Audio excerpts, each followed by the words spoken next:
Dear students, এইখিনিতে মই তোমালোকক এডুকেয়াৰ আসাম ইউটিউব চেনেললৈ আকৌ এবাৰ স্বাগতম জনাইছোঁ। মই আজিৰ এই ভিডিঅ'টোত ক্লাছ 8ৰ ইংৰাজী কিতাপৰ লেচন 7 চিম্পেথি কবিতাটোৰ অসমীয়া আলোচনা কৰিম, লগতে পাঠটোৰ কুৱেশ্যন এনচাৰসমূহ এই ভিডিঅ'তেই আলোচনা কৰিম। মই ইতিমধ্যে কবিতাটোৰ অসমীয়া আলোচনা কৰি আহিছোঁ আৰু কুৱেশ্যন এনচাৰসমূহ বেলেগ বেলেগ ভিডিঅ'ত আলোচনা কৰি আহিছোঁ। যদি তোমালোকে সেই ভিডিঅ' দুটা দেখিছা তেতিয়াহ'লে এই ভিডিঅ'টো এভইড কৰিব পাৰা। আজিৰ এই ভিডিঅ'ত মই প্ৰথমতে অসমীয়া আলোচনা কৰিম, তাৰপিছত ইয়াৰ কুৱেশ্যন এনচাৰসমূহ আলোচনা কৰিম। উই অল নিড, আমাৰ সকলোৰে প্ৰয়োজন, দ্য হেল্প অফ আদাৰ্ছ, আন মানুহৰ সহায়ৰ, এট টাইমছ, মাজে সময়ে, ডণ্ট উই, নহয়নে বাৰু? কি কৈছে চেণ্টেন্সটোত? যে আমি বা আমাৰ সকলোৰে বেলেগৰ সহায় লাগে, নহয়নে বাৰু? হিয়াৰ আৰ এ ফিউ চিচুৱেশ্যনছ, ইয়াত আছে কেইটামান পৰিস্থিতি, হোৱাৰ এ পাৰ্চন নিডছ হেল্প, য'ত এজন মানুহৰ সহায়ৰ প্ৰয়োজন। উইথ এ পাৰ্টনাৰ, বন্ধু এজনৰ লগত, ডিচাইড, সিদ্ধান্ত কৰা, what kind of help you can offer, তুমি কেনেকুৱা ধৰণৰ সহায় আগবঢ়াব পাৰিবা, সেই কথাটো তুমি বন্ধু এজনৰ লগত আলোচনা কৰা। দেন শ্বেয়াৰ ইয়ৰ আইডিয়াছ, তাৰপিছত তোমাৰ যিটো ধাৰণা সেই ধাৰণাটো ভাগ বতৰা কৰা with the rest of the class, ক্লাছৰ বাকীসকলৰ সৈতে, অৰ্থাৎ তোমাৰ সেই ধাৰণাটো ক্লাছৰ বাকীসকলক কোৱা। নম্বৰ 1ত দিছে এ বেগাৰ হেজ বিন হিট বাই এ পাজিং কাৰ, গৈ থকা গাড়ী এখনে এজন বেগাৰ বা ভিখাৰীক কি কৰিলে? খুন্দা মাৰিলে। এণ্ড হেজ ইনজিয়ৰ্ড হিজ লেগ, আৰু সেই বেগাৰ বা ভিখাৰীজনৰ কি হ'ল? ভৰি এটা আঘাতপ্ৰাপ্ত হ'ল।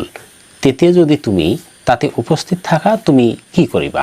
নিশ্চয় ভিখাৰীজনক সহায় কৰিবলৈ তাক তোমালোকে হস্পিটেলত লৈ যাব লাগিব।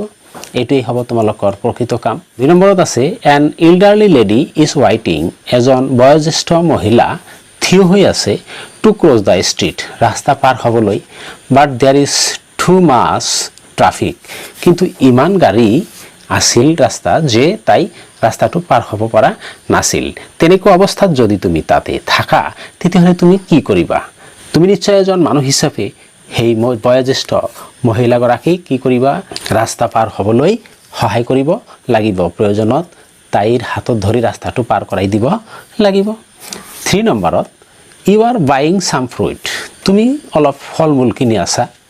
এনি ডাৰ্টি লিটিল চাইল্ড, আৰু এটা লেতেৰা সৰু কেঁচুৱা ইজ ষ্টেণ্ডিং নিয়াৰ ইউ, তোমাৰ ওচৰত থিয় হৈ আছে। তুমি ফল কিনি আছা, তোমাৰ ওচৰত সৰু কেঁচুৱা এটা, লেতেৰা কেঁচুৱা এটা থিয় হৈ আছে। ৱাচিং ইউ, আৰু তোমাক চাই আছে, উইদাউট এ ৱাৰ্ড, একো কোৱা নাই। তুমি তেতিয়া কি কৰিব লাগিব এজন ব্যক্তিত্ববান মানুহ হিচাপে? সেই সময়ত কেঁচুৱাটোক তুমি নিশ্চয় অলপ ফল মূল দিব লাগিব। What kind of help do you think people prefer, মানুহে কেনেকুৱা ধৰণৰ সহায় পচন্দ কৰে বুলি তুমি ভাবা? মানি অৰ ফিজিকেল হেল্প, টকা পইচা দি সহায় কৰা নে শাৰীৰিক সহায়, কোনটো মানুহে বেছি পচন্দ কৰে? আৰু লগতে কোৱেশ্যন হোৱাই, কিয় পচন্দ কৰে? সকলো সময়তেই শাৰীৰিক হেল্প আমি মানুহক কৰিব পাৰি যদিও খাদ্যৰ ভিতৰত হ'লে আমি মানি দিও হেল্প কৰিব লগা হ'ব পাৰে। Think about what kind of help you your self would prefer, তুমি ভাবাচোন কেনেকুৱা ধৰণৰ সহায় তুমি বিচৰা বা পচন্দ কৰিবা। নাও ৰিড দ্য পয়েম চিম্পেথি, এতিয়া চিম্পেথি বা সহানুভূতি যিটো কবিতা, এই কবিতাটো পঢ়া। এণ্ড চি এ চিমিলাৰ চিচুৱেশ্যন, আৰু একে ধৰণৰ পৰিস্থিতি এটা তুমি লক্ষ্য কৰা। থ্ৰু দ্য পয়েটছ আইজ, তোমাৰ চকুৰে নহয় কবিৰ চকুৰে সেইটো লক্ষ্য কৰাচোন। এই কবিতাটো লিখিছে চাৰ্লছ মেকাই। আৰম্ভ কৰিছোঁ কবিতাটোৰ প্ৰথম। আই লে ইন চৰো, মই দুখত পৰিছিলোঁ। ডিপ ডিষ্ট্ৰেছ, গভীৰ হতাশাত মই ভুগিছিলোঁ। কবিয়ে কৈছে যে মই দুখ আৰু হতাশাত ভুগিছিলোঁ। মাই গ্ৰীফ, মোৰ দুখ দুৰ্গতি বা দুখ দুৰ্দশাৰ কথা এই প্ৰাউড মেন, এজন গৰ্বিত মানুহ, এজন ধনী মানুহ, হাৰ্ট শুনিছিল। হিজ লুকছ ৱেৰ কোল্ড, তেওঁৰ চাৱনিবিলাক মোৰ প্ৰতি আছিল ঠাণ্ডা ধৰণৰ, তেওঁ খঙাল হিচাপে মোৰ প্ৰতি দেখা নাছিল। হি গেভ মি গোল্ড, তেওঁ মোক গোল্ড সোণ দিছিল। সোণ দ্যাট ইজ মূল্যৱান বস্তু সোণ, এই সোণ মোৰ প্ৰতি তেওঁ আগবঢ়াইছিল।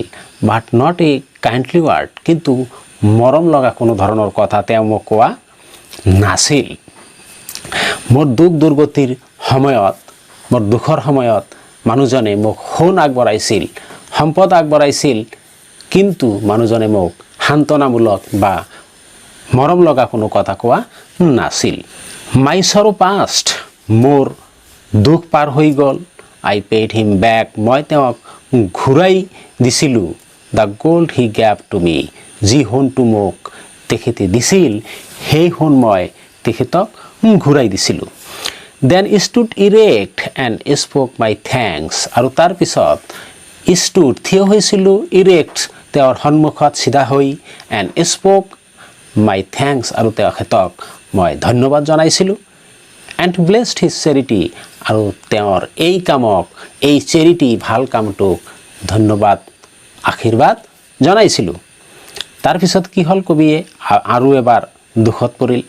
আই লে ইন ৱান্ট, মই অভাৱত পৰিছিলোঁ। এণ্ড গ্ৰীফ, আৰু দুৰ্দশাত পৰিছিলোঁ। এণ্ড পেইন, আৰু বেমাৰতো পৰিছিলোঁ।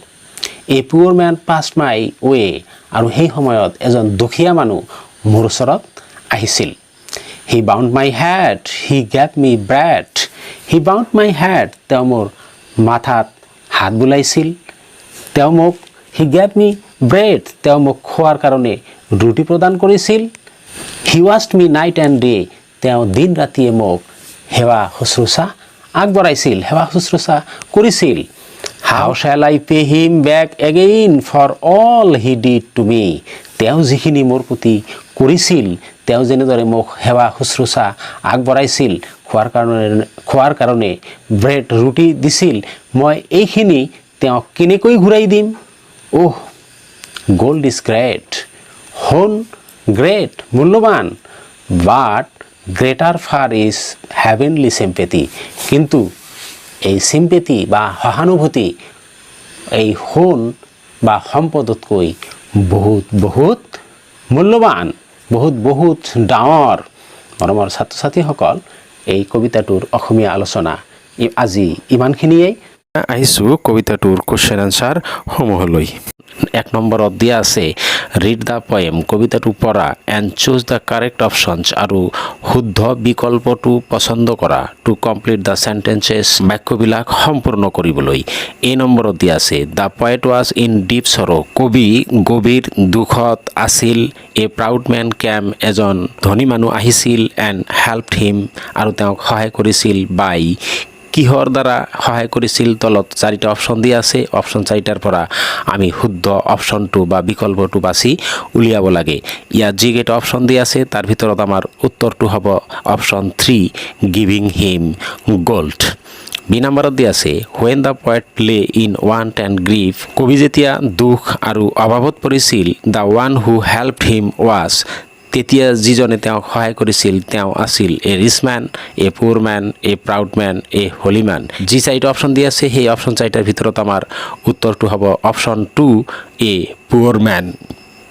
চি নম্বৰত দিয়া আছে the poor man gave the poet, দুখীয়া মানুহজনে কবিক দিছিল a cold look, sympathy, gold, not a kind word. ইয়াত যিকেইটা অপশ্যন দিয়া আছে অপশ্যন কেইটাৰ ভিতৰত উত্তৰ হ'ব অপশ্যন 2, চিম্পেথি। ডি নম্বৰত দিয়া আছে when the poet sorrow passed, যেতিয়া কবিৰ দুখ দুৰ্গতি পাৰ হৈ গৈছিল। He went to the proud man and, তেওঁ ধনী মানুহজনৰ ওচৰলৈ গৈছিল। And gave him back the gold, তেওঁৰ সোণ বা টকা ঘূৰাই দিছিল। ইগন'ৰ্ড হিম, তেওঁ উপেক্ষা কৰিছিল। Didn't give back the gold, তেওঁক সোণ ঘূৰাই দিয়া নাছিল। হেল্প হিম, তেওঁক সহায় কৰিছিল। যি 4টা অপশ্যন দিয়া আছে এই 4টা অপশ্যনৰ ভিতৰত আমাৰ প্ৰথম অপশ্যনটো উত্তৰ হ'ব gave him back the gold. E নম্বৰত the poet refers to sympathy as heavenly because sympathy, কবিয়ে চিম্পেথি বা সহানুভূতিক স্বৰ্গীয় বুলি কৈছে কাৰণ is a feeling found in proud people, sympathy গৰ্বিত মানুহৰ ক্ষেত্ৰত পোৱা যায়। Option 2 is found only in rich people, কেৱল ধনী মানুহৰ ক্ষেত্ৰত পোৱা যায়। Is an ordinary human feeling, এটা সাধাৰণ মানৱীয় অনুভূতি। Is a blessing from God, ভগৱানৰ এক আশীৰ্বাদ। যিকেইটা অপশ্যন দিয়া আছে এই অপশ্যন কেইটাৰ ভিতৰত আমাৰ 4 নম্বৰ অপশ্যনটো উত্তৰ হ'ব is a blessing from god. আহিছোঁ 2 নম্বৰ লৈ। 2A দিয়া আছে হিয়াৰ আৰ সাম কুৱেশ্যনছ, ইয়াত কেইটা প্ৰশ্ন দিয়া আছে টু হেল্প ইউ, তোমাক সহায় কৰিবলৈ। Find out how much you have understood the poem, তুমি কবিতাটো কিমান দূৰ বুজি পাইছা সেইটো বিচাৰি উলিয়াবলৈ তোমাক এই প্ৰশ্নবিলাক কৰা হৈছে।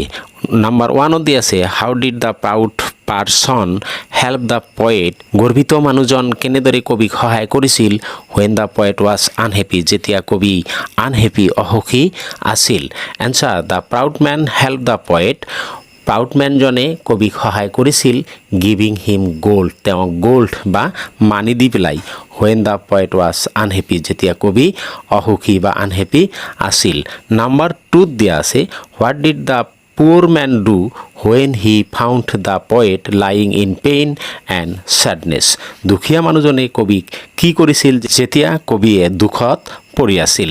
Answer when the poor man found, যেতিয়া দুখীয়া মানুহজনে পাইছিল the poet lying in pain and sadness, কবি দুখত পৰি আছে, হি বাউণ্ড হিজ হেড, তেওঁৰ মূৰ মালিচ কৰি দিছিল, গেভ হিম ফুড, তেওঁক খাদ্য খাবলৈ দিছিল, এণ্ড টুক কেয়াৰ অফ হিম, আৰু তেওঁৰ যতন লৈছিল ডে এণ্ড নাইট, দিন ৰাতিত, অৰ্থাৎ দিন ৰাতিয়ে তেওঁৰ যতন লৈছিল। 3 number why does the poet think that, কবিয়ে কিয় ভাবিছে যে he can't help the poor man back in the same way, তেওঁ দুখীয়া মানুহজনক সহায় কৰিব নোৱাৰিব একেদৰে, এই কথাটো কবিয়ে কিয় ভাবিছে। Answer the poor man took care of the poet, দুখীয়া মানুহজনে কবিৰ যতন লৈছিল in getting to be relieved from pain and sadness, pain আৰু চেডনেছৰ পৰা যাতে আৰোগ্য লাভ কৰে তাৰ কাৰণে তেওঁ যতন লৈছিল। একৰ্ডিং টু দ্য পয়েট, কবিৰ মতে গোল্ড ইজ গ্ৰেটাৰ, গোল্ড বা মানি ডাঙৰ, বাট চিম্পেথি ইজ হেভেনলি, কিন্তু চিম্পেথি বা সহানুভূতি স্বৰ্গীয়, and heavenly sympathy cannot be paid back, আৰু স্বৰ্গীয় সহানুভূতি কেতিয়াও ঘূৰাই দিব নোৱাৰি। 4 নম্বৰত দিয়া আছে why is the poor man's help greater than gold, দুখীয়া মানুহজনৰ সহায় কিয় সোণতকৈ বেছি মূল্যৱান। The poor man's way of help is full of heavenly sympathy, দুখীয়া মানুহজনৰ সহায়ৰ পন্থাটো সম্পূৰ্ণৰূপে স্বৰ্গীয় সহানুভূতি। The proud man's help was a sort of expression to show' the power of his wealth, আৰু প্ৰাউডমেনজনৰ সহায়ৰ পন্থাটো আছিল কেৱল সম্পদৰ ক্ষমতা দেখুৱাটো। His help had no' sympathy, তেওঁৰ সহায়ত কোনো সহানুভূতি নাছিল। As the poor man's help is heavenly, যিহেতু দুখীয়া মানুহজনৰ সহায় স্বৰ্গীয়, so' it is greater than গোল্ডৰ মানি, গতিকে এইটো সোণ বা টকাতকৈ বহুত বেছি মূল্যৱান। 5 নম্বৰত দিয়া আছে গোল্ড ইজ গ্ৰেট, সোণ ডাঙৰ বহুত দামী, but greater far is heavenly sympathy, কিন্তু চিম্পেথি বা সহানুভূতি স্বৰ্গীয় আৰু ই সোণতকৈ বেছি মূল্যৱান। Why does the poet think, so' কবিয়ে এইদৰে কিয় ভাবিছে। এনচাৰ গোল্ড ইজ আৰ্থলি, সোণ পাৰ্থিৱ, এণ্ড এক্সচেঞ্জেবল আৰু বিনিময়যোগ্য, বাট চিম্পেথি ইজ হেভেনলি, কিন্তু চিম্পেথি বা সহানুভূতি স্বৰ্গীয়, and a blessing from God, আৰু ঈশ্বৰৰ এক দান, it could not be repaid, ইয়াক ঘূৰাইও দিব নোৱাৰি। Therefore the poet thinks so', আৰু যাৰ কাৰণে কবিয়ে তেনেদৰে ভাবিছে। 2B নম্বৰ লৈ আহিছোঁ। Find in the poem lines, কবিতাৰ শাৰীত বিচাৰি উলিওৱা that match the meaning of the following sentences, যিবিলাক তলত দিয়া বাক্যবোৰৰ লগত মিল থাকিব, অৰ্থাৎ কবিতাৰ শাৰীৰ পৰা তলত দিয়া বাক্যবোৰৰ লগত মিল থকা শাৰীবিলাক লিখা। Number 1 I was sad and very unhappy. Answer I lay in sorrow deep distressed. 2 নম্বৰত দি আছে I was in need and was sad and hurt. Answer I lay in want and grief and pain. 3 number he fed me and took care of me. Answer he bound my head, he gave me bread, he washed me night and day. 4 নম্বৰত gold is valuable but sympathy is far more valuable. Answer gold is great but greater far is heavenly sympathy. To see লৈ make sentences with the following phrases তলত দিয়া বাক্যাংশবোৰে দি বাক্য ৰচনা কৰা looks were cold his looks were cold to me Number 2, night and day. He comes our home night and day. 3, pay him back. I cannot pay him back his sympathy. আহিছো 3 number লৈ below are some lines from the poem. তলত কবিতাৰ পৰা কিছুমান শাৰী উল্লেখ কৰি দিয়া হৈছে with some words underlined. যিবিলাকত কিছুমান শব্দ আন্ডাৰলাইন কৰি দিয়া হৈছে. Choose the correct meaning of the words.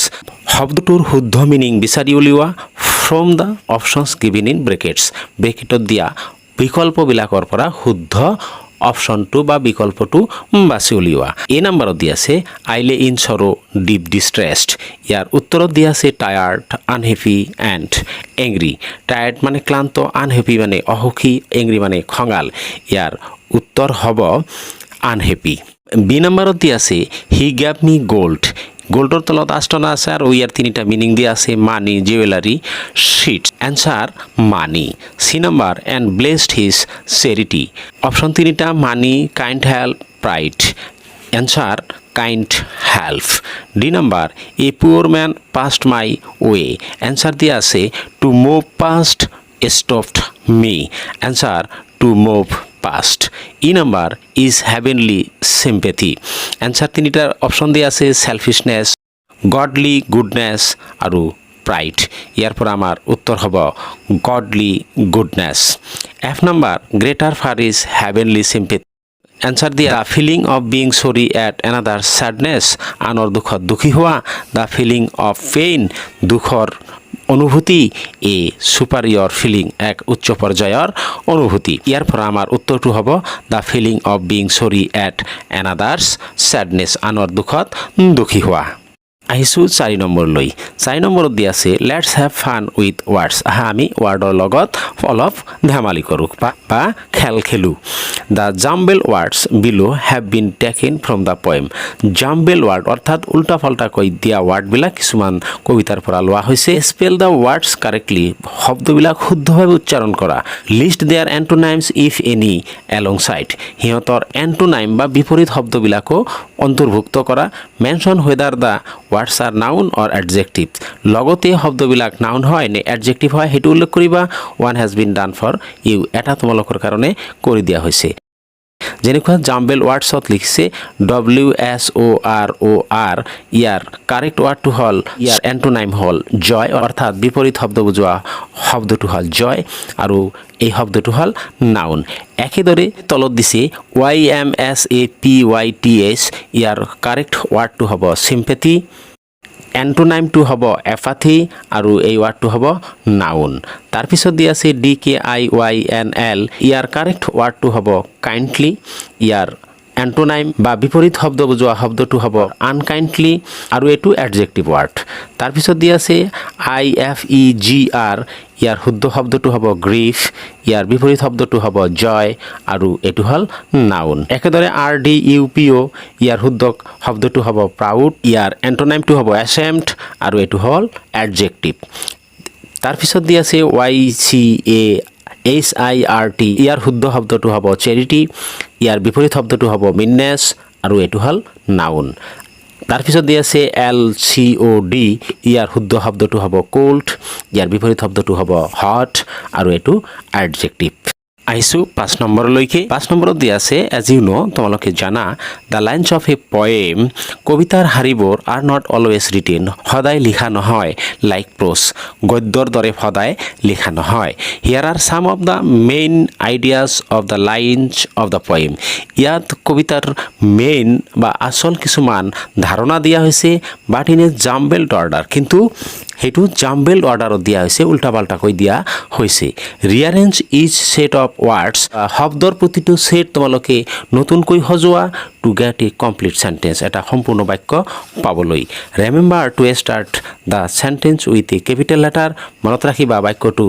এটা ক্যাপিটেল লেটাৰ দি আৰম্ভ কৰিবা এন্ড ইন্ড ইট আৰু এটো সমাপ্ত কৰিবা উইথ এ ফুল স্টপ আৰু এটা ফুল স্টপ দি সমাপ্ত কৰিবা এ নম্বৰত দিয়া আছে ডিপ ডিষ্ট্ৰেছড ৱাজ হি প্ৰ'জ আকাৰত লিখিলে হ'ব হি ৱাজ ডিপলি ডিষ্ট্ৰেছড তাৰপিছত দিয়া আছে বি নম্বৰত hurt a proud man of his grief ইয়াৰ উত্তৰটো হ'ব a proud man hurt of his grief C নম্বৰত দিয়া আছে looks cold were his answer হ'ব his looks were cold D নম্বৰত দিয়া আছে didn't offer he a kindly word answer he didn't offer a kindly word e numberot the gold him back paid to he answer he paid the gold back to him f numberot even thanked him I answer I even thanked him g number gave him bread the poor man and him looked after answer the poor man looked after him and gave him bread h number then the poor man's each gold greater sympathy the poor man's sympathy is greater than gold আহিছোঁ 6 নম্বৰলৈকে 6 নম্বৰত দিয়া আছে read the paragraph তলৰ paragraph বা দফাবিলাক পঢ়া and then আৰু তাৰপিছত match them সেইবিলাক মিলোৱা to the appropriate stanzas of the point কবিতাটোৰ শুদ্ধ ষ্টাঞ্জা বা দফাৰ লগত এইবিলাক মিলোৱা মৰমৰ ছাত্ৰ ছাত্ৰীসকল মই দফা হিচাপে ইয়াৰ এনচাৰবিলাক দি দিছোঁ তোমালোকে বহীত লিখি লৈ প্ৰথম দফাৰ এনচাৰ হ'ব I lay in want and grief and pain a poor man passed my way he bound my head he gave me bread He watched me night and day. আৰু 2 নম্বৰ দফাৰ উত্তৰ হ'ব my sorrow past. I paid him back the gold he gave to me. Then stood erect and spoke my thanks and blessed his charity. 3 number দফাৰ উত্তৰ হ'ব I lay in sorrow deep distressed. My grief a proud man heart. His looks were cold. He gave me gold but not a kindly word. আৰু last দফাটোৰ উত্তৰ হ'ব how shall I pay him back again for all he did to me oh' gold is great but greater far is heavenly sympathy আহিছোঁ 7A নম্বৰলৈকে look up the dictionary to find out what is meant by the word values dictionary বা অভিধানত values শব্দটোৰ meaning তোমালোকক বিচাৰি উলিয়াব দিছে values means respect সন্মান অনাৰ অথবা এপ্ৰিচিয়েশ্যন বা প্ৰশংসা 7Bত দিয়া আছে discuss what is meant by the term human values বা মানৱীয় গুণাগুণ মানে তুমি কি বুজোৱা সেইটো আলোচনা কৰা and human values are the virtues human valuesবোৰ হয় মানৱীয় গুণাগুণ that guide us যিটো আমাক আগুৱাই লৈ যায় to take into account the human element when we interact with other human beings যেতিয়া আমি আন মানুহৰ লগত কথা বতৰা পাতোঁ তেতিয়া যি গুণবোৰে আমাক আগুৱাই লৈ যায় আমাক পথ প্ৰদৰ্শন কৰি দিয়ে সেইবিলাকেই হ'ল হিউমেন ভেলুজ আহিছোঁ 7C লৈ make a list of different type of human values human ভেলুবিলাকৰ এটা তালিকা তৈয়াৰ কৰা taking the help of the dictionary অভিধানৰ সহায় লৈ write the meaning of each of the human values প্ৰতিটো হিউমেন ভেলুজৰ তোমালোকে মিনিং লিখিবা অৰ্থ লিখিবা ইউ হেভ লিষ্টেড যিবিলাক তুমি তালিকা কৰিবা also' write at list one synonyms and antonyms for is human values you have selected আৰু কমচে কম এটাকৈ বিপৰীত শব্দ আৰু সমাৰ্থক শব্দ সেই শব্দবিলাকৰ লিখিবা যিবিলাক শব্দ তুমি লিখিবা one example has been worked out for you এটা উদাহৰণ তোমালোকৰ কাৰণে কৰি দিয়া হৈছে যেনেকুৱা হিউমেন ভেলুজৰ নাম দিছে কাইণ্ডনেছ মিনিং দিছে the quality of being kind gentle friendly and generous synonym দিছে কেয়াৰ অৰ কনচাৰ্ণ এণ্টোনাইম আনকাইণ্ডনেছ একেদৰে আমি আন কিছুমান লিখিব পাৰোঁ যেনেকৈ meaning affection synonym beloved antonym hate Second, brotherhood, the kinship relation between a male offspring and siblings. Synonyms, fraternity, আৰু antonym হ'ল separation. তাৰপিছত আহিছোঁ respect, an act of respect, সন্মান জনোৱা ইয়াৰ সমাৰ্থক synonym হ'ল esteem আৰু antonym হ'ল disrespect. তাৰপিছত honesty, righteousness, ইয়াৰ synonym honestness আৰু আৰু এণ্টোনাইম ডিছঅনেষ্টি। তাৰপিছত চিনচিয়াৰিটি, ষ্ট্ৰেইটনেছ, ইয়াৰ আৰ্নেষ্টনেছ আৰু ইয়াৰ এণ্টোনাইম ফ্ৰিভলিটি। তাৰপিছত টলাৰেঞ্চ, এক্ট অফ ইণ্ডুৰেঞ্চ, সাইনোনাইম এলাউন্স আৰু এণ্টোনাইমছ ইনটলাৰেঞ্চ। আহিছোঁ 8 নম্বৰলৈকে। 8 নম্বৰত দিয়া আছে ইন গ্ৰুপছ। গ্ৰুপ হিচাপে turn the theme of the poem sympathy into a story. Sympathy কবিতাটোৰ মূল ভাৱাৰ্থখিনি এটা ষ্টৰী বা গল্প হিচাপে লিখা। You can write about 4 men in a village. তুমি লিখিব পাৰা যে এখন গাঁৱত 4জন মানুহ আছে। One who is very rich, এজন বৰ ধনী। One who is very poor, এজন খুব দুখীয়া। And 2 who are neither too rich nor too poor, আৰু 2জন একেবাৰে ধনীও নহয়, একেবাৰে দুখীয়াও নহয়। Hence one man fell into deep distress. এজন মানুহ বৰ দুখত পৰিছিল। এপ্ৰ'চড এ ৰিচ, এজন ধনী মানুহ আগবাঢ়ি আহিছিল। ৰিচ মেন গেভ মানি, ধনী মানুহজনে তেওঁক টকা দিছিল। হি ৰিপেইড দ্য ৰিচ মেনছ মানি, তেওঁ ধনী মানুহজনৰ টকা ঘূৰাই দিছিল। When he recovered from his problems, যেতিয়া তেওঁ সমস্যাৰ পৰা আৰোগ্য লাভ কৰিছিল। তাৰপিছত লেটাৰ হি ফেল ছিক, তাৰপিছত তেওঁ বেমাৰত পৰিছিল। Was নাৰ্ছড back to health by A poor man, এজন দুখীয়া মানুহে তেওঁক শুশ্ৰূষা কৰিছিল। আৰু কনক্লুশ্যন, সামৰণি লিখিব লাগে। Answer, once there lived 4 men in a village. এসময়ত এটা গাঁৱত 4জন মানুহ আছিল, বাস কৰিছিল। Among them there was a rich man, তাৰ ভিতৰত এজন ধনী মানুহ আছিল। And a very poor man, আৰু এজন বৰ দুখীয়া মানুহ আছিল। Once the very poor man fell into deep, এসময়ত দুখীয়া মানুহজন বৰ দুখত পৰিছিল। He had suffered from illness, তেওঁ বেমাৰত ভুগিছিল। But he had no' money to be treated, কিন্তু তেওঁৰ পইচা নাছিল চিকিৎসা কৰিবলৈ। The rich man heard that, ধনী মানুহজনে সেইটো শুনিছিল। And gave him money to be treated, আৰু তেওঁক পইচা দিছিল চিকিৎসা হ'বলৈ। But the rich man said no' kind words to the poor man, কিন্তু ধনী মানুহজনে কোনো দয়াসূচক শব্দ দুখীয়া মানুহজনক কোৱা নাছিল। When the poor man god recovered from illness, যেতিয়া দুখীয়া মানুহজন বেমাৰৰ পৰা আৰোগ্য লাভ কৰিছিল। হি ৰিপেইড দ্য ৰিচ মেনছ মানি, তেওঁ ধনী মানুহজনৰ পইচা ঘূৰাই দিছিল। এণ্ড অফাৰ্ড হিম থেংকছ, আৰু তেওঁক ধন্যবাদ জ্ঞাপন কৰিছিল। আফটাৰ ছাম ডে, অলপ কেইদিনমান পিছত, the very poor man again fell into illness, আকৌ তেওঁ বেমাৰত পৰিছিল। Another poor man came to him, আন এজন দুখীয়া মানুহ তেওঁৰ ওচৰলৈ আহিছিল। And nursed him day and night, আৰু দিন ৰাতি তেওঁক শুশ্ৰূষা কৰিছিল। To be recovered from illness, বেমাৰৰ পৰা আৰোগ্য লাভ কৰিবলৈ। হি গেভ হিম ফুড, তেওঁক খাদ্য দিছিল। এণ্ড টুক কেয়াৰ অফ হিম, আৰু তেওঁৰ যতন লৈছিল। The rich man showed his power of money, ধনী মানুহজনে তেওঁৰ পইচাৰ ক্ষমতা দেখুৱাইছিল। দ্য মানি ইজ আৰ্থলি, টকা পাৰ্থিৱ। এণ্ড ইজ এক্সচেঞ্জেবল, আৰু সেইটোক বিনিময়যোগ্য, এইটো বিনিময় কৰিব পাৰি। বাট দ্য পুৰ মেনছ কাইণ্ডনেছ, কিন্তু দুখীয়া মানুহজনৰ দয়া ইজ হেভেনলি, স্বৰ্গীয়। এণ্ড ব্লেছিং অফ গড, আৰু এইটো ভগৱানৰ দান।